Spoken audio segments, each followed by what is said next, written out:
2022 UP विधानसभा चुनाव को लेकर अखिलेश यादव ने ट्वीट के जरिए भाजपा पर साधा निशाना। अखिलेश ने लिखा, बहुत मुश्किल से आती है वो रात जो सच में सवेरा लाती है। अब नया सुप्रभात होगा, 22 में बदलाव होगा। गोरखपुर में भाजपा सांसद रवि किशन ने भी सपा अध्यक्ष अखिलेश यादव पर साधा निशाना। उन्होंने कहा कि उनकी सोच जिन्नावादी है, ये वहीं जाते हैं जहां इनका गढ़ है, ये जमीनी लोग नहीं हैं। रवि किशन ने कहा कि जो कलर इनको पसंद है वही इनको हराएगा। वो भी आप देख लीजिएगा, जब चुनाव का समय आएगा, प्रधानमंत्री जी जब हमारे आते हैं या हम लोग जब जाते हैं तो भीड़ वो हमारी देखिएगा, इनकी भीड़ आती है इनको देखने के लिए। MY फैक्टर के हिसाब से भी आती है इनके पास। उसी क्षेत्र पॉकेट में जा रहे हैं जहाँ इन लोगों का दबदबा है। भोजपुरी सुपरस्टार और भाजपा नेता निरहुआ का सपा अध्यक्ष पर बड़ा हमला। ट्वीट कर लिखा, मान ले लिए, सम्मान ले लिए, तुष्टीकरण के लिए राम भक्तों की जान ले लिए। वीडियो जारी कर अखिलेश यादव पर बोला हमला कि मान ले लिए, सम्मान ले लिए, और आप लोग तो यादवों का स्वाभिमान ले लिए, क्योंकि कृष्ण भगवान भी उस दिन खून के आंसू रोए होंगे जिस दिन यही तुष्टीकरण की राजनीति करने के लिए आप लोग अयोध्या में राम भक्तों की जान ले ली है।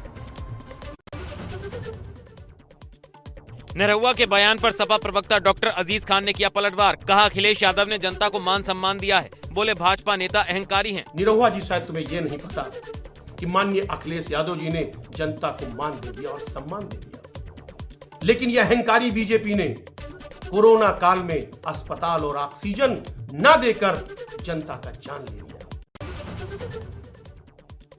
अरुण वाल्मीकि के परिवार से मिली प्रियंका गांधी। कॉल हाउस पर पीड़ित परिवार से की मुलाकात। पीड़ित परिवार को दी 30 लाख की आर्थिक मदद।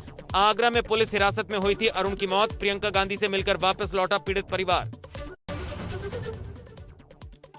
पीड़ित परिवार से मुलाकात के बाद प्रियंका गांधी ने ट्वीट कर लिखा, पुलिस हिरासत में मारे गए अरुण वाल्मीकि के परिवार से आज लखनऊ में मुलाकात की। सरकार ने अरुण वाल्मीकि के परिवार को न्याय देने के लिए कुछ नहीं किया। ये सरकार पीड़ितों को न्याय देने की बजाय उन पर ही आक्रमण करती है। मैंने उनके परिवार से वादा किया, मैं न्याय की आवाज दबने नहीं दूंगी। 19 नवंबर शुक्रवार को वृंदावन में बसपा की बड़ी बैठक होगी। वृंदावन में संतों से मिलेंगे बसपा के राष्ट्रीय महासचिव। संतों के साथ बैठक करेंगे सतीश चंद्र मिश्रा।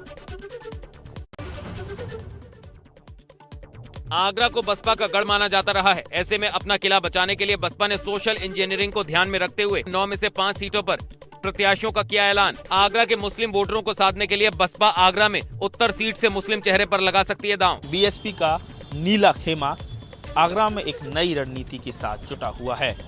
आगरा की सभी 9 सीटों पर सोशल इंजीनियरिंग के सहारे ही गणित बैठाने की कोशिश हो रही है। अगड़े पिछड़े दलितों के अलावा मुस्लिम वर्ग को भी प्रतिनिधित्व देकर कहीं न कहीं एक बार फिर से नीला खेमा आगरा में नई इबारत लिखना चाहता है। यूपी चुनाव पर दिल्ली में भाजपा की रणनीति तैयार। दिग्गजों के यूपी दौरे पर बना प्लान तो गोरखपुर कानपुर के जेपी नड्डा, काशी और अवध के राजनाथ सिंह, ब्रज और पश्चिम के प्रभारी बने अमित शाह।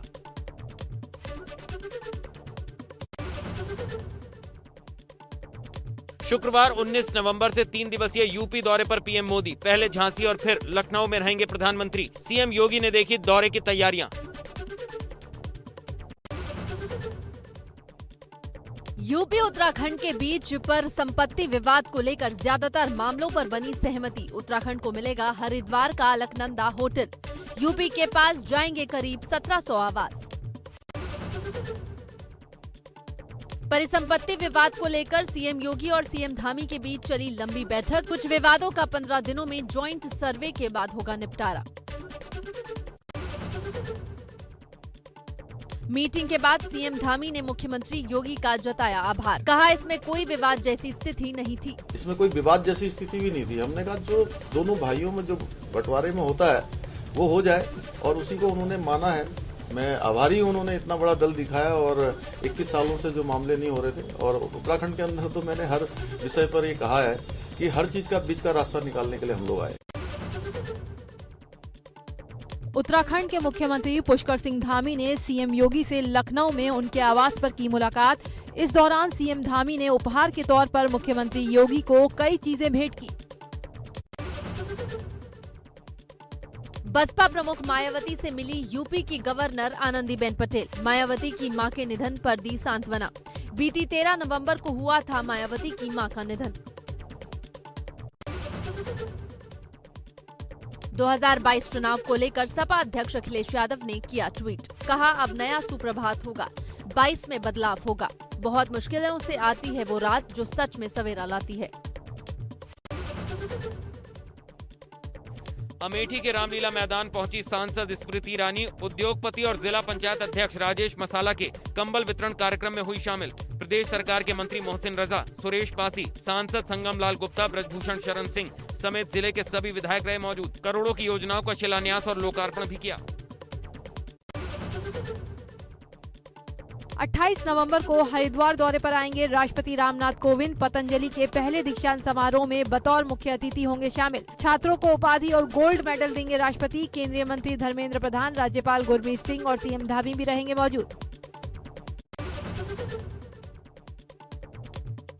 21 नवंबर को दिल्ली के सीएम अरविंद केजरीवाल आएंगे हरिद्वार। एक रोड शो में केजरीवाल होंगे शामिल। कई महत्वपूर्ण बैठक भी लेंगे। भाजपा में टिकट बंटवारे में सोशल मीडिया की रहेगी अहम भूमिका। सोशल मीडिया में लोकप्रियता को बनाया जाएगा टिकट का आधार। भाजपा के अंदर अब टिकटों को लेकर दावेदारी। रुड़की से भाजपा विधायक प्रदीप बत्रा बोले, क्षेत्र की जनता सब जानती है, मेरे सामने कोई भी दूर दूर तक टक्कर में नहीं। उत्तराखंड में महिला कांग्रेस ने 40% टिकट देने की मांग की। महिला कांग्रेस की प्रदेश अध्यक्ष सरिता आर्य के मुताबिक महिलाओं को राजनीति में सम्मानजनक भागीदारी भी दी जानी चाहिए।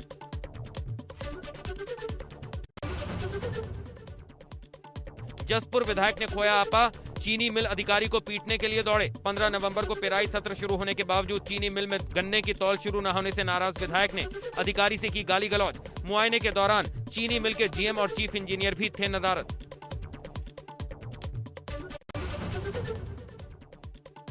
लखनऊ में डांसर सपना चौधरी के खिलाफ गिरफ्तारी का वारंट जारी। एसीजेएम ने जारी किया वारंट। डांस शो का टिकट बुक होने के बाद भी नहीं पहुंची थी सपना। 14 अक्टूबर 2018 को आशियाना थाने में दर्ज हुई थी एफआईआर।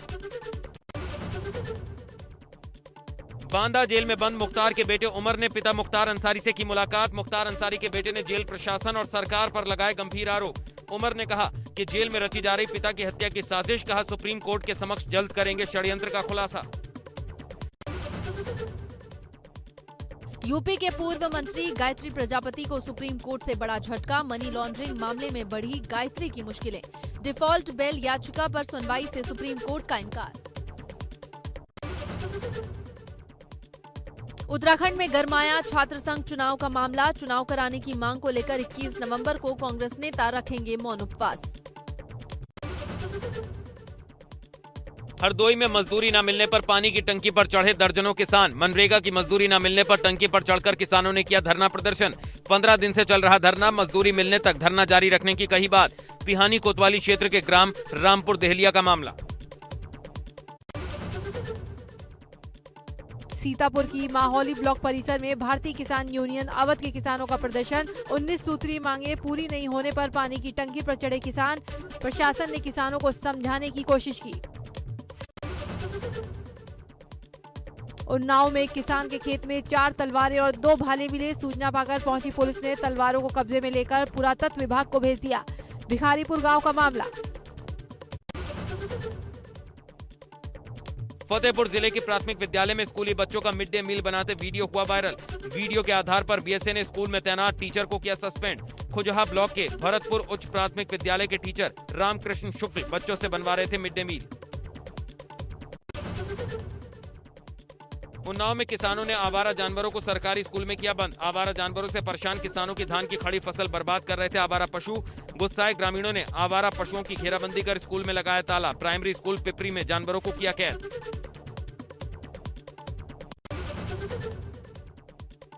गाजियाबाद के सबसे पौष इलाके में तेंदुआ दिखने से मचा हड़कंप। सीसीटीवी तस्वीरें वायरल होने से बड़ी दहशत। प्रशासनिक अधिकारियों के साथ साथ वन विभाग की टीम मौके पर पहुंची। राजनगर क्षेत्र में तमाम मंत्री और प्रशासनिक अधिकारियों के हैं घर। सड़क पर जाता दिखा था तेंदुआ।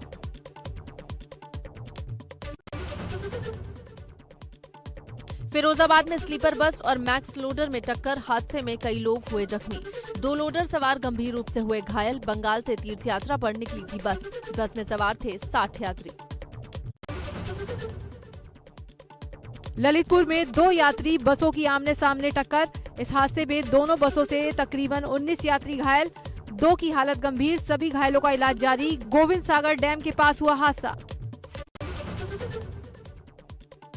नोएडा के सेक्टर 75 में गोल्फ सिटी सोसाइटी की मार्केट में लगी आग लगने से मार्केट में मची अफरा तफरी। आग लगने के कारणों का नहीं चल पाया पता, दमकल की गाड़ी ने बुझाई आग।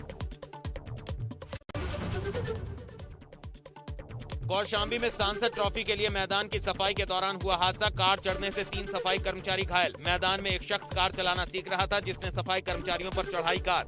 घायलों को नजदीकी अस्पताल में कराया भर्ती, 2 की हालत नाजुक। बद्रीनाथ हाईवे पर बृहस्पतिवार सुबह अलकनंदा में समाई कार। फायर सर्विस यूनिट की टीम मौके पर पहुंची। कार में सवार एक व्यक्ति को नदी से बाहर निकालकर अस्पताल में कराया भर्ती।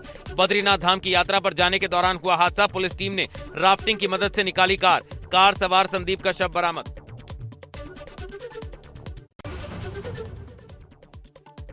पिछले 24 घंटों में देश भर में कोरोना के 11,919 केस रिपोर्ट। 470 लोगों की मौत, 11,242 लोग रिकवर। केरल के 6,849 नए मामले, 6,046 रिकवरी और 61 मौतें शामिल। कोरोना महामारी से देश में जान गंवाने वाले लोगों की तादाद बढ़कर 4,64,623 हो गई। अभी तक टोटल 3,38,85,132 लोग संक्रमण से ठीक हो चुके हैं। रिकवरी रेट 98.28% पहुंचा। बुधवार को देश में 73,44,739 लोगों को डोज दी गई, जिसके बाद वैक्सीनेशन का आंकड़ा 114,46,32,851 हो गया। इस वक्त देश में कोरोना के एक्टिव मामलों की संख्या 1,28,762 है। जीका वायरस के बढ़ते मामले को लेकर अलर्ट पर गोंडा का स्वास्थ्य विभाग। बीमारियों से निपटने के लिए करवाई मॉक ड्रिल। साफ सफाई पर ज्यादा जोर, स्वच्छता के प्रति लोगों को किया जा रहा जागरूक। शामली में लगातार बढ़ रही है डेंगू मरीजों की संख्या। कांधला ब्लॉक के गांव चढ़ाव में करीब 50 से 60 लोग बुखार से पीड़ित।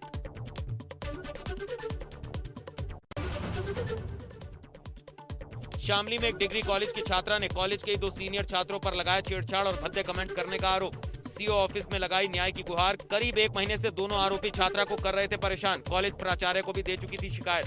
कॉलेज प्रशासन का घटना से इनकार, अधिकारी ने दिए कार्रवाई के आदेश। प्राथमिक विद्यालय में बीटीसी की फर्जी डिग्री पर नौकरी कर रही शिक्षिका बर्खास्त। बीएसए ने खंड शिक्षा अधिकारी को दिया एफआईआर दर्ज करने के आदेश। 26 साल से फर्जी डिग्री पर नौकरी कर रही शिक्षिका, इस दौरान प्राप्त वेतन की रिकवरी की भी तैयारी में महकमा। पूर्व पति की शिकायत पर विभाग ने की कार्रवाई। मुजफ्फरनगर में दिल्ली देहरादून नेशनल हाईवे 58 पर 24 घंटे में 2 हत्याएं। बाइक सवार 2 बदमाशों ने 2 लोगों को मारी गोली। एक शख्स की मौत, दूसरा घायल। मंगलवार को भी एक सेल्समैन को उतारा था मौत के घाट। मेरठ में दिन दहाड़े बदमाशों ने बैंक के बाहर लूट की वारदात को अंजाम दिया। व्यापारी के सिर पर लोहे की रॉड से हमला कर नोटों भरा बैग छीनकर हुए फरार। घटना का सीसीटीवी फुटेज सामने आया। इटावा में शादी में न बुलाने से नाराज युवक ने विवाह के बाद दूल्हे के चचेरे भाई की गोली मारकर की हत्या। घटना के बाद आरोपी फरार। मृतक की बेटी का आरोप, पड़ोस में रहने वाले शख्स ने उसके पिता को घर ले जाकर तिलक कार्यक्रम में मारी गोली। मौके पर पहुंचे सीओ ने ग्रामीणों से की पूछताछ। सहारनपुर के गंगो इलाके में 2 सगे भाइयों की हत्या से सनसनी। पुलिस के आला अधिकारियों ने किया घटनास्थल का बारीकी से निरीक्षण।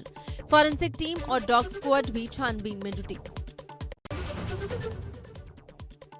हापुड़ के हाफिजपुर में दोस्त ने की दोस्त की हत्या। दोनों ने साथ बैठकर पहले शराब पी, बाद में गाली देने की बात पर दोनों के बीच झगड़ा हो गया। आरोपी ने युवक पर धारदार हथियार से किया हमला। पुलिस ने आरोपी को किया गिरफ्तार। जौनपुर के सिकरारा क्षेत्र के कुकुरिहाव हरकपुर में सगी बहनों की हत्या। शौचालय बनाने के विवाद को लेकर मारपीट में धारदार हथियार से किया हमला। चचेरे भाई ने की दोनों बहनों की हत्या। मौके पर ही दोनों की हुई मौत। हत्या की सूचना पर पहुंची पुलिस। उत्तराखंड विद्यालय शिक्षा परिषद की आयोजित होने वाली टेट परीक्षा इस बार 26 नवंबर को होगी। इस परीक्षा के लिए 29 शहरों में 178 परीक्षा केंद्र बनाए गए। परीक्षा में 85,000 परीक्षार्थी बैठेंगे। ये परीक्षा 2 पालियों में होगी आयोजित। चंपावत में आईटीबीपी जवानों का रेस्क्यू ऑपरेशन। जवानों ने घायल बीएलओ को किया रेस्क्यू। जवानों ने तय किया 7 किलोमीटर का पथरीला सफर। बागेश्वर जिले में भी खुला बाल मित्र पुलिस थाना। बच्चों की काउंसलिंग की होगी व्यवस्था। बाल मित्र थानों के जरिए बच्चों के मन में पुलिस के प्रति डर होगा दूर।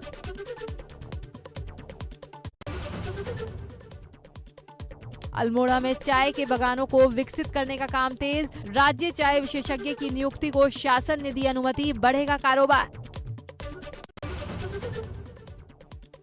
नोएडा में एक्सप्रेसवे पर लगा कई किलोमीटर लंबा जाम। एक्सप्रेसवे पर मरम्मत कार्य के चलते लगे जाम में फंसी एम्बुलेंस। एक्सप्रेसवे पर कई घंटों जाम में फंसे रहे वाहन। हाईवे पर रेंगते हुए नजर आए वाहन। पिछले कई दिन से जाम से जूझ रहे लोग। दिल्ली एनसीआर में प्रदूषण को लेकर सुप्रीम कोर्ट भी जाहिर कर चुका चिंता। गाजियाबाद की आबो हवा बेहद खतरनाक स्तर पर पहुंची। वायु की गुणवत्ता इस समय सही नहीं। पॉल्यूशन कम करने के इंतजाम में जुटा प्रशासन। फायर की गाड़ियों से पेड़ के पत्तों और सड़कों पर करवाया जा रहा पानी का छिड़काव। प्रदूषण के चलते दिल्ली में ट्रकों की एंट्री बंद होने से नई मुश्किल। कालिंदी कुंज और दिल्ली नोएडा बॉर्डर पर 5 किलोमीटर तक लगा लंबा जाम। भीषण जाम के चलते ऑफिस जाने वाले लोगों को हुई काफी परेशानी। पौड़ी में भारी वाहनों के लिए रूट डाइवर्ट किए जाने से बड़ी परेशानी। आए दिन ट्रैफिक जाम से लोग हो रहे हैं परेशान। बाजार से होकर गुजरने वाली सड़क ध्वस्त होने के कारण किया गया था रूट डाइवर्ट। आगरा में यमुना में इन दिनों बह रही है मरी हुई मछलियां। यमुना के किनारे दिखाई दी मछलियां। मरी हुई मछलियों से लोग हुए परेशान। मेयर नवीन जैन ने मामले की जांच की मांग की।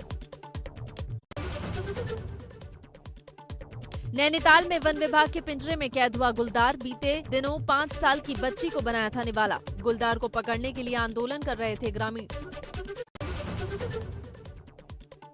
काशी में देव दीपावली से पहले सतरंगी गुब्बारों से पटा आसमान। डोमरी गांव में हॉट एयर बैलून शो के दूसरे दिन वाराणसी के लोगों, तीर्थ यात्रियों और पर्यटकों ने हॉट एयर बैलून में 1000 फीट की ऊंचाई से काशी की छटा को निहारा।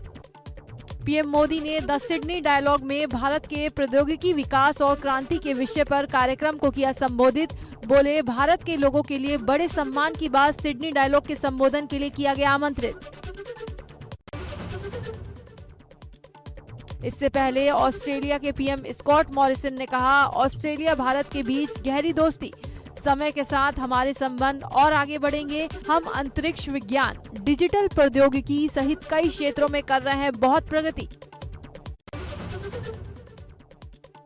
जम्मू कश्मीर में आतंकवाद को लेकर उपराज्यपाल मनोज सिन्हा ने दिया बड़ा बयान। दावा किया कि 2 साल बाद जम्मू कश्मीर से आतंकवाद पूरी तरह से खत्म हो जाएगा। 18 नवंबर को घरेलू इक्विटी मार्केट में लगातार तीसरे दिन रही गिरावट। एशियाई मार्केट में गिरावट के चलते घरेलू बाजार में नेगेटिव सेंटीमेंट्स। ऑटो और मेटल शेयरों में बिकवाली से मार्केट पर बढ़ा दबाव। 372 अंकों की फिसलन के साथ 59,636 के स्तर पर बंद हुआ सेंसेक्स। वहीं 133 पॉइंट्स की गिरावट के साथ 17,764 के लेवल पर हुई निफ्टी की क्लोजिंग। करण जौहर ने अपने पर्सनल सोशल मीडिया हैंडल से योद्धा फिल्म का मोशन पोस्टर शेयर कर सिद्धार्थ मल्होत्रा की फर्स्ट लुक फैंस के साथ शेयर की है। सिद्धार्थ मोशन पोस्टर में एक प्लेन में रेस्क्यू ऑपरेशन को अंजाम देते दिखाई दे रहे हैं। पोस्टर में सिद्धार्थ का दमदार लुक रोंगटे खड़े कर देने वाला है। Big boss OTT fame Urfi Javed आए दिन किसी न किसी वजह से सुर्खियों में बनी रहती हैं। इस बार वो अपने बेली डांस की वजह से लोगों की वाहवाही लूट रही हैं। हाल ही में उर्फी ने अपने इंस्टाग्राम अकाउंट पर बेली डांस करते वीडियो पोस्ट किया, जिसे खूब पसंद किया जा रहा है।